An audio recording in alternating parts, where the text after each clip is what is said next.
Da. Bună ziua, așa cum domnul președinte spunea, sunt consilier local la Săcele. Sunt al doilea pe listă, după președintele de la Săcele, Gheorghe Stoia. Vreau să spun că am depus la un moment dat în Consiliul Local două proiecte de hotărâre pentru a se studia cam care ar fi impactul lor în municipiul Săcele. Pentru primul vreau să fac așa un pic de imagine. Am cerut să se premieze niște sportivi și niște elevi foarte buni de la Olimpiade. În momentul în care am depus proiectul la juridic, am constatat că, de fapt, municipiul Săcele nu avea un regulament de premiere pe propriu. Au mai premiat de-a lungul timpului sportivi foarte buni, elevi, dar nu au avut un regulament. Și atunci am propus necesitatea adoptării unui regulament. El se află în acest moment pe site-ul Primăriei municipiului Săcele. Sper ca în această lună să intre la vot în Consiliul Local. Probabil vor fi făcute, știu eu, ceva modificări, ca peste tot orice act nu este perfectabil, da.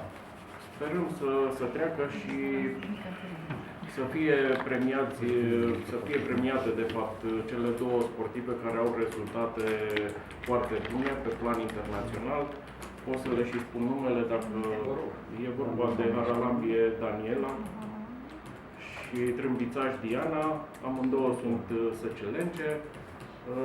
Ca și rezultate, locul 1 în Cupa FIS, Diana Trâmbițaș locul 3 în Cupa FIS. Au participat. Cupa FIS este concursul de Federația Internațională de Schi. Este cel mai important, este baza sportului schi săritori. Fără să ai puncte în Cupa FIS, nu poți accede în Cupa Continentală, nu poți accede în Cupa Mondială. La ora actuală, cele două fete sunt în Cupa Mondială. Dana Haralambie are foarte multe puncte. Sperăm să se califice la Olimpiadă. Chiar și astăzi pleacă la un concurs de Cupa Mondială. Este pe locul 31. Dacă la sfârșitul sezonului se va clasa pe locul 30, participă la Olimpiada din Coreea. Cred că am spus destule despre acest proiect.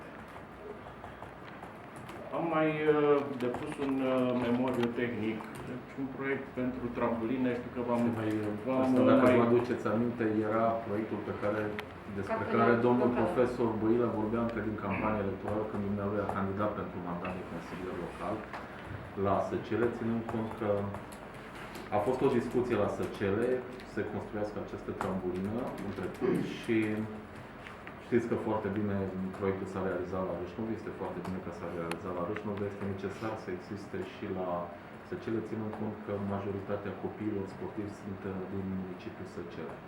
Dar fac 100 de ani n-aveți acum la Râșnov decât să faci o trambulină la Săcele. Da, avem norocul cu actualul primar, care este tânăr și a înțeles foarte bine cam care este. Domnul profesor spune că acest proiect este înțeles de actuala administrație, pentru că dumnealui a mai fost cu este mai elegant în exprimare, dar dumnealui, chiar dacă nu avea calitatea de consilier local, fiind o persoană implicată în această activitate sportivă, a fost de nenumărate ori la fostul primar, la domnul Nistor, cu acest proiect și domnul Nistor spunea da, dar rămânea la nivel de da, în momentul în care venea și finanțarea și în momentul în care exista și oportunitatea de proiect, de multe ori se bloca prin primărie, pentru că dumnealui avea foarte mulți funcționari care îi spuneau domnului primar cum nu se poate realiza acest proiect la Săcele. Domnul profesor spune că în momentul acesta are o deschidere foarte bună cu domnul primar și acest proiect probabil va fi realizat. Da. Mai exact despre ce trambulină, dimensiuni similare?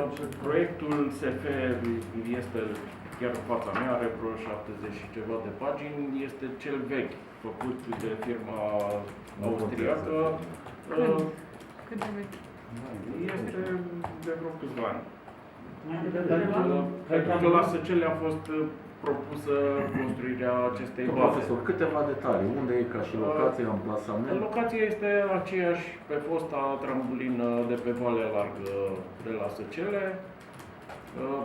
Primăria Săcele, prin, așa cum spuneam, bunăvoința primarului, mi-a dat o firmă care a făcut deja măsurătorile topografice pentru a scoate din fond forestier această zonă, această suprafață de teren, pentru că, așa cum se știe, la Săcele avem o regie publică care este a primăriei, dar nu este primăria proprietară pe teren, este regia și atunci trebuie să se facă cumva schimbul din fond forestier al regiei să se transfere către primărie.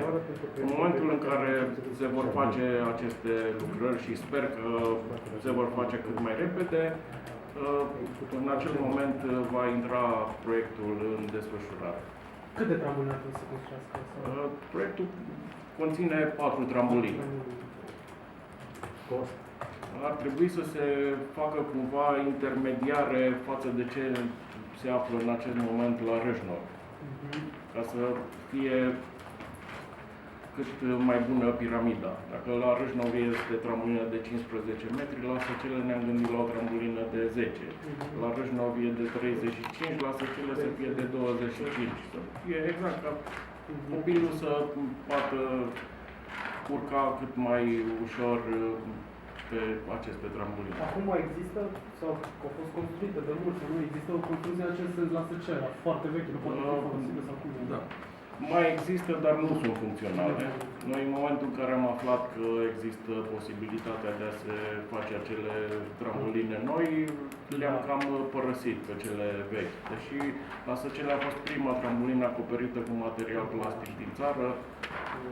În acest moment nu mai pot fi folosite decât de copii foarte mici.